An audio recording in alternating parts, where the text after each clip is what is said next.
So Team USA decided they wanted to treat us to one of the most dramatic gold medal basketball games in recent history. And I say dramatic because while the United States were ahead, I think by 7 points towards the very end, they end up having a situation where it's a turnover, it's free throws, it's a couple shots for France to go in, gets down to a 3-point game, and then it widens again, and the United States wins 87-82, clinching their 4th consecutive gold medal in men's basketball, and also the 100th overall medal for Team USA in these Olympics. The game itself, not the cleanest game that you've ever seen in your lifetime. We obviously know the FIBA rules are different than what you'd get in the NBA. There's a bunch of different rules in terms of, first, you foul out at 5 fouls instead of 6. You can also hit the ball when it's on the rim. A bunch of other little things. You're allowed to be more aggressive, especially in the paint, than you are in the NBA. So the refereeing is a lot different in that sense, but even taking that out of the equation, just how the game played out, it was not a very clean game. It was not a very aesthetically pleasing game to watch. I'm totally okay with it. I don't care either way. But overall, compared to some of the games that we've seen in the past, this is not the smoothest one out there, especially towards the end of the first half where France was just putting Rudy Gobert in pick-and-roll situations to get him mismatches against USA defenders because Team USA switches everything. And they did throughout the entirety of the first half. And they were getting mismatches for Gobert, dumping it down the post, and Gobert was getting fouled left and right. So essentially, it was USA ran their offense, went down the other end, fouled Gobert. He probably went 1 for 2, which he did most of the night. 1 for 2 to the line. Team USA goes down and runs their offense, goes down and fouls Gobert on the other end yet again. That was basically the entire last 5 or 4 minutes of the first half. That kind of went away for the most part in the second half. Luckily, Team USA really stepped up defensively, I felt like, in the second half.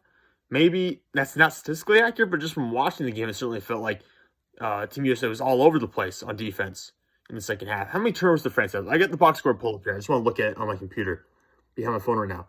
18 turnovers for France. 18 turnovers. That's ridiculous. That's insane. Team USA was so active defensively. Even guys that you consider would not normally be very active defensive players were still getting their hands on balls, still getting tip passes. Obviously, guys like Bam Adebayo, Draymond Green, Drew Holiday, all defensive caliber players. Those guys were making a huge impact. But Team USA, as a whole, I felt like was really doing a good job defensively, getting in passing lanes, frustrating the French offense, and just getting their hands on loose balls even. There's some really good rebounding plays. Draymond Green had a really smart play. Draymond Green, by the way, not many points in this game. Actually, not any points in this game. Not any shots taken in this game. But still a very impactful player for what he did defensively, as well as being able to still hit in the offensive end. And towards the end of the game, I'm sure they're going to show on every highlight reel play. He goes up and knocks one of the free throws that the French player was shooting off of the rim. And therefore, saving the USA a point and keeping us just a little bit further ahead for our future mistakes. Now, granted, Team USA made this about as dramatic of a game as they possibly could have. There was no way it should have been this close. And that's not taking away anyone from France, because France had played a fantastic game for most of the night. But Evan Fournier was only 5 for 15. He wasn't getting many shot opportunities, and a lot of those came in the fourth quarter. He was not shooting hot for most of the game. France as a whole only shot 32.3% from 3. Team USA actually shot worse than that, 28.1%.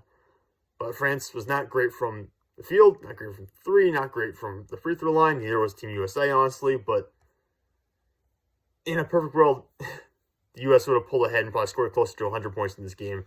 Or at the very least, not committed so many fouls or so many weird plays. Every time the U.S. got ahead by double digits, it felt like there was a bad sequence of events. It was a turnover. It was a bad shot early in the shot clock. It was something going on with Team USA. It was a very dumb foul on a shooter from France. There was something that goes on. Every single time the USA went up by 10 points, I got France back into it. So it was a close game throughout. The best performances of the night, Kevin Durant, by far.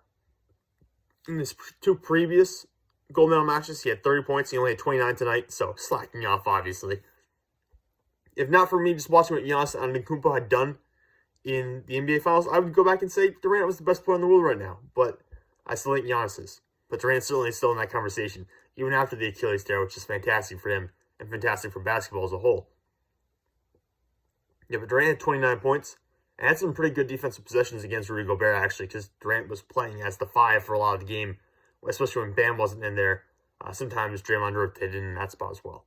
But like I said, USA switched everything most of the time. So it didn't always end up being Durant in the post against Rudy Gobert.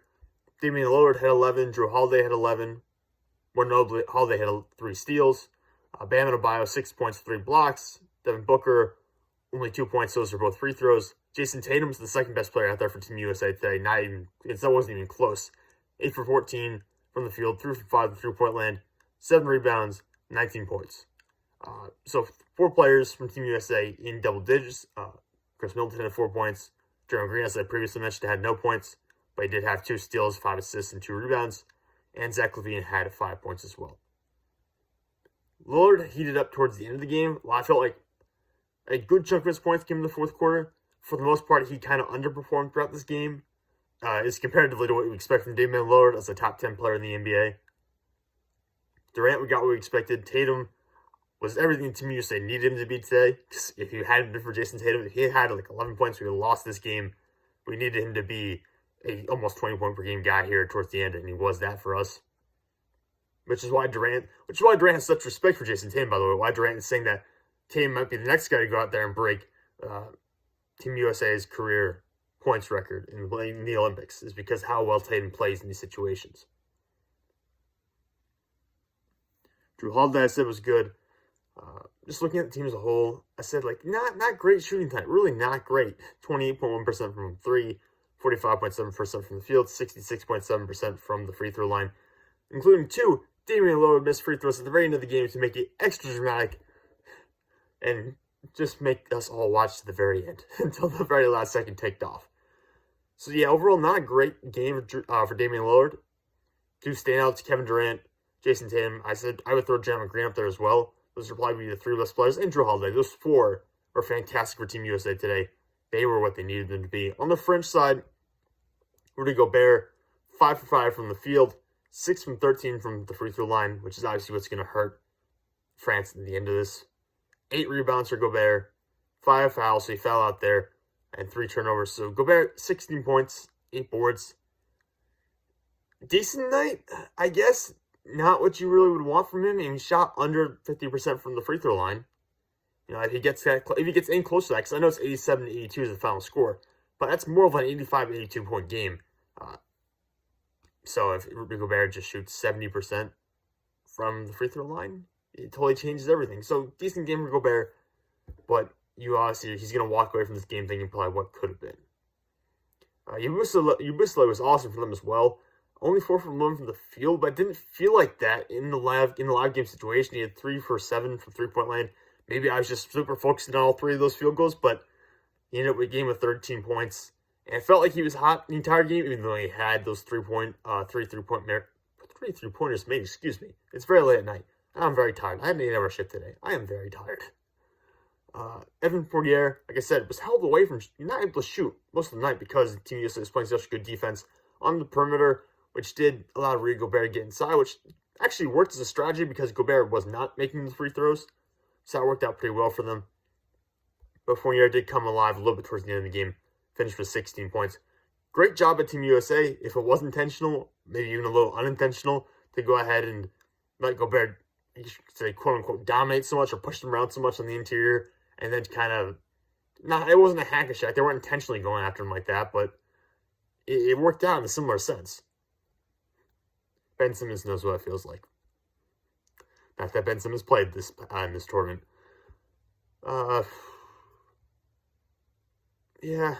France was a really good team this year. France always has a really good team. Batum is obviously a great defender who had that fantastic play against Slovenia to get France into the gold medal match. So this is a great team. De Colo was fantastic as well. 3 for 4 from the field. Only 1 for 1 from 3-point land. Supposedly, he's a very great 3-point shooter, so I was surprised he only took 1 shot from deep.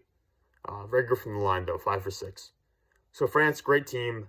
Fantastic game. One of the better games I think we've seen. Well, to be fair, when we played France, when we played Spain, that was also a very good one that year. I think it was 2 Olympics ago now.